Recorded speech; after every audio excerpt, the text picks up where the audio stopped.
سندھ بھر میں 93,000 سرکاری اسکول ٹیچرز کی بھرتی کا عمل مکمل، لیکن 78 لاکھ بچے اسکول سے ابھی بھی باہر۔ سندھ کے وزیر تعلیم سید سردار علی شاہ نے کہا ہے کہ محکمہ تعلیم نے 31,075 خواتین سمیت 93,000 سے زائد اساتذہ کی بھرتی کی ایک بڑی مہم مکمل کر دی ہے، تاکہ اس بات کو یقینی بنایا جا سکے کہ اساتذہ کی کمی کی وجہ سے کوئی بھی فعال اسکول بند نہیں رہے۔ مگر دوسری طرف سندھ میں بچوں کی ایک بہت بڑی تعداد اسکول سے باہر ہے۔ ایک رپورٹ میں بتایا گیا ہے کہ صوبہ سندھ میں 78 لاکھ بچے اسکول نہیں جا رہے۔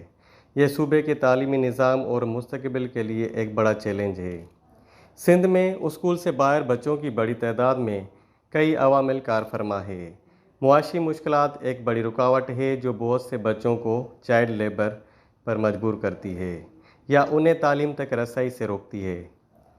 بنیادی ڈھانچے کی کمی کی وجہ سے بہت سے اسکولوں میں بیت الخلاء، صاف پانی اور بجلی جیسی بنیادی سہولیات کا فقدان ہے، جس کی وجہ سے وہ تعلیم کے لیے ناخوشگوار اور غیر موزوں ہیں، جبکہ کچھ کمیونٹیز میں ثقافتی عقائد اور طریقے لڑکیوں کی تعلیم تک رسائی کو محدود کرتے ہیں۔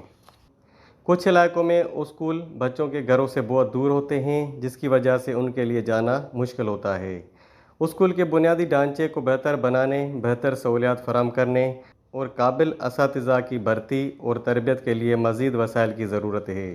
وزیر تعلیم سردار شاہ کا کہنا ہے کہ 93,118 اساتذہ کو تقرری کے خطوط جاری کیے گئے ہیں، جن میں 65,147 پرائمری اسکول ٹیچرز PST اور 27,701 جونیئر ایلیمنٹری اسکول ٹیچرز شامل ہیں، جن سب کو تھرڈ پارٹی ٹیسٹنگ کے ذریعے خالصاً میرٹ پر رکھا گیا ہے۔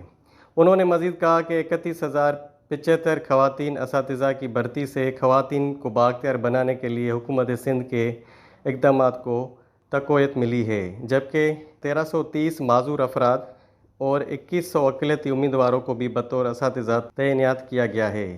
انہوں نے کہا ہے کہ بھرتی کے بعد اگلا مرحلہ اساتذہ کی پیشہ ورانہ تربیت کا ہوگا، تاکہ تعلیمی معیار کو مزید بہتر بنایا جا سکے، اور امید ظاہر کی جاتی ہے کہ محکمہ اسکول ایجوکیشن میں شامل ہونے والے اساتذہ عظیم پیشے کی ذمہ داریوں کو سمجھیں گے اور ایمانداری سے اپنے فرائض سر انجام دیں گے۔